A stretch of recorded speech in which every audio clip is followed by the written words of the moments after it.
this year, this is the first time we are doing it as a full day event. The previous two occasions, we've had it as just the Dr. George Memorial Talk in the evenings. And this year we thought we will do it as a series of programs, because that's what people were wanting the previous years. So we thought, we will have some speakers come and talk about their experiences. So, so this year we have a series of talks, Shubha being the first one. Shubha is a very interesting person. She has probably got the maximum number of new bird sightings in Bangalore in the recent few years over anyone else. And all these things she does while chopping vegetables, I guess. Right, so her window looks onto her bird bath, and there are a lot of birds which come to her bird bath. I don't know what kind of nectar she puts into that. They don't seem to come to the bird baths that I have at home. It's just a campus. No, what I was telling her is the smell of Shubha Bhat. So just a brief introduction. She's a homemaker and interested in nature conservation. Other than bird watching, her hobbies include gardening, painting, yakshagana, paper craft. She's part of the Chitpavana Mahila Yakshagana Mandali, a very unique women's troupe performing the folk dance drama, once considered to be the bastion of males and menfolk. And along with this troupe, she has given several performances, including one at the Silver Jubilee function in Sydney of the Kannada Sangha there. She conducts summer classes for children on making paper baskets by weaving paper rolls. She is an active member of ISC Family and Friends organization, and is quite active in environment awareness activities. She's also exhibited her paintings at the Chitra Sante at Karnataka Chitrakala Parishad. Over the past 6 years, she's been exhibiting it there, and she's now writing a book on birds of IISc.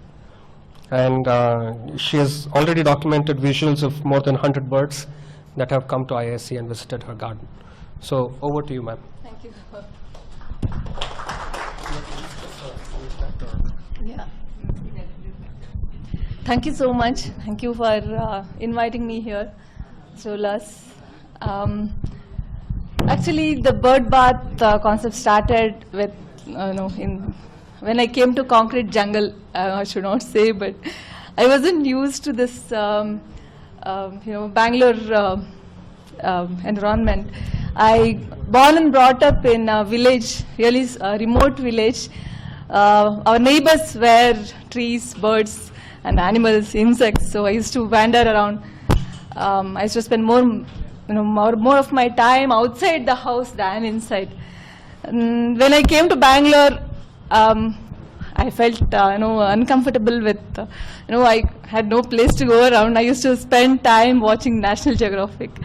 So when we moved to campus, it was a nice place. So I got used to. Then I used to feel kind of, ashamed of myself, not sharing all the necessities with other creatures. I used to think what they will do in this world, concrete world. So that's how my bird bath started. And this is a small pot which I started with. I used to fill a cup of water so that even small birds can come and perch. But I was waiting for 2 to 3 weeks, and there was no activity at all. Suddenly one day I saw a dog coming and drinking. I was very happy because my intention was just to share the, at least water. So I was very happy to see dogs. Then I saw one day one crow coming and perching on the rim of the pot with a dried chapati. It used to dip in the water just like the way we do with tea and rusk. So it was nice to see it doing it, dipping in the water and enjoying the chapati piece. Then it started bathing in the water. It used to really drench. And I remembered my school days when a teacher asked the school kids about their favorite birds. Everyone was saying like peacock and egrets, belaki. I said crow. I had the answer, but the whole class laughed at me. The reason was crow used to clean the surrounding area, and it used to look very neat. Even though it was black, it was really neat. It used to look.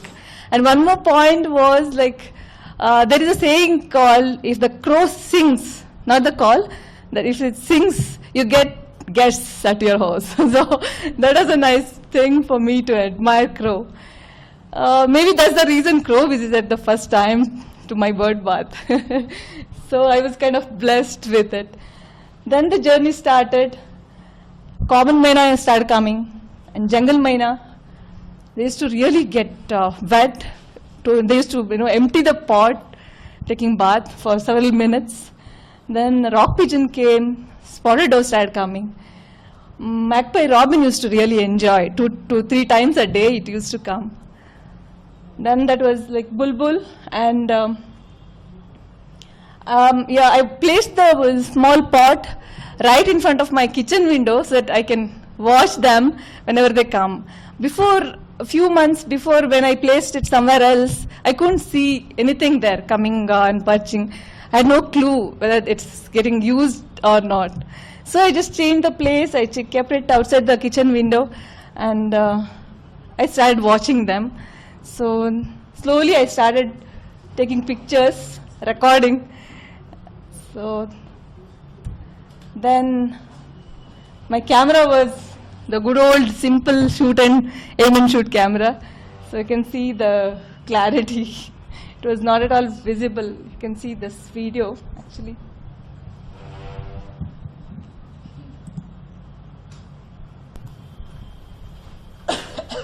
This is a kingfisher. When I started keeping bigger ponds, I left fishes to prevent mosquito breeding. And I thought this is coming for bathing. But by the time, when I saw a fish in the mouth, I knew that it's gulping guppies and mollies. So I stopped buying mollies, and I was interested in fishes.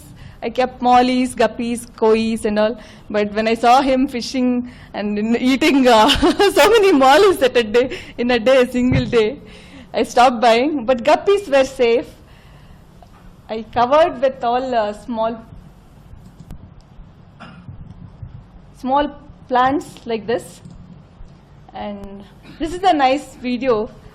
The cowkel takes bath in a particular style. Like it will come to the left of the rim, and it will walk on the rim, semicircle. Then it will come to this right side and just see, it will swim in.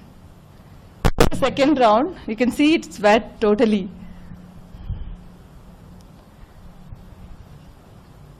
Yeah, this is the usual pattern, how the cowkel bathes.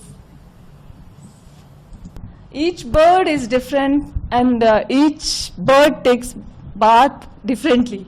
That's what I started watching. And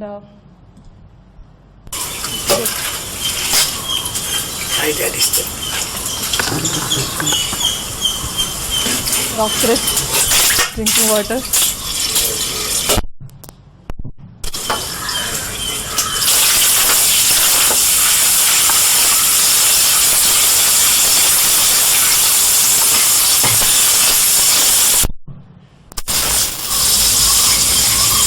Got boot cap doctor.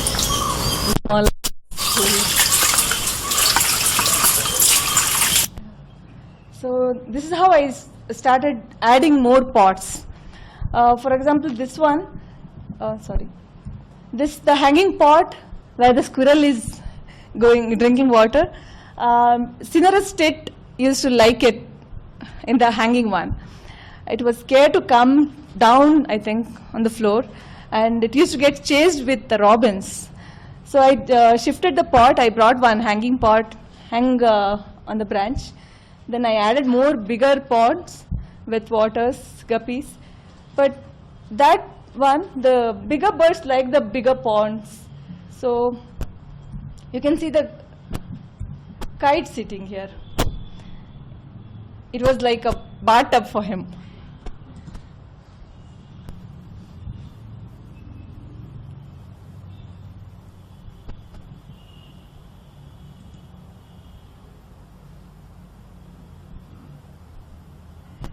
He'll just jump into the pond and he'll cool himself in the really big pond.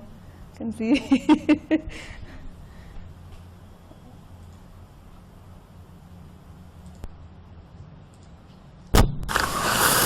is my kitchen window. There's the pond a few meters away from the window.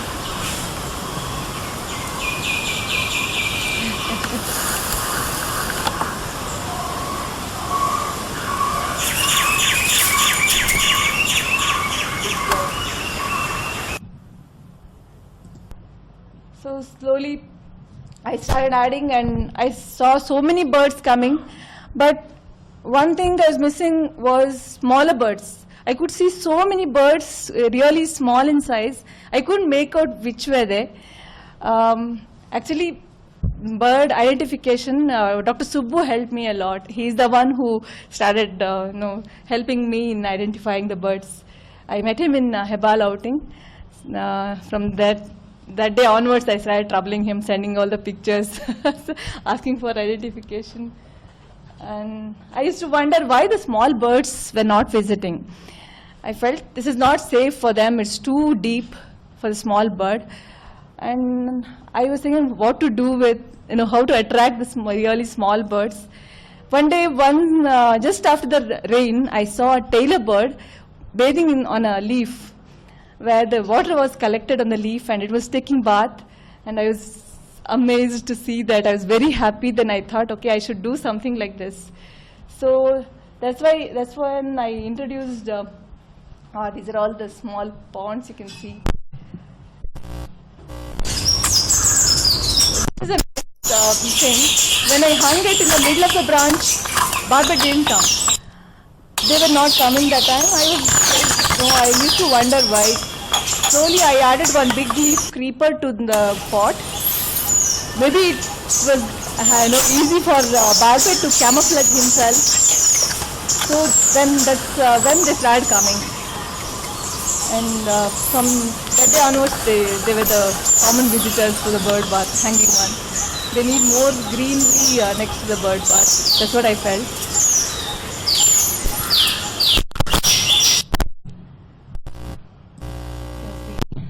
Drying himself.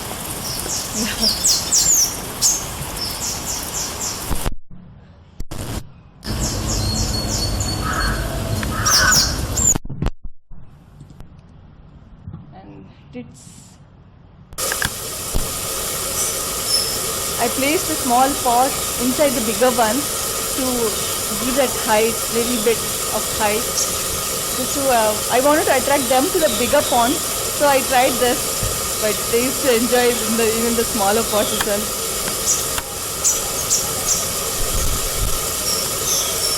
But she used to prefer the hanging one.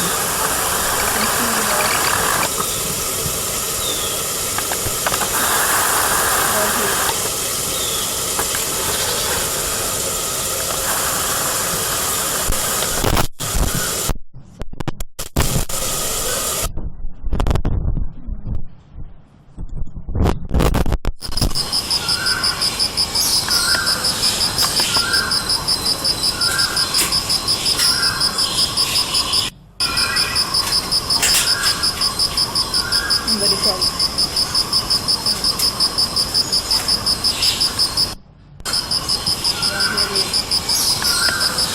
Spotted doves, I have never seen them really going in the water and getting wet. They used to just sip the water. All other birds used to enjoy drenching themselves, but they never liked getting wet.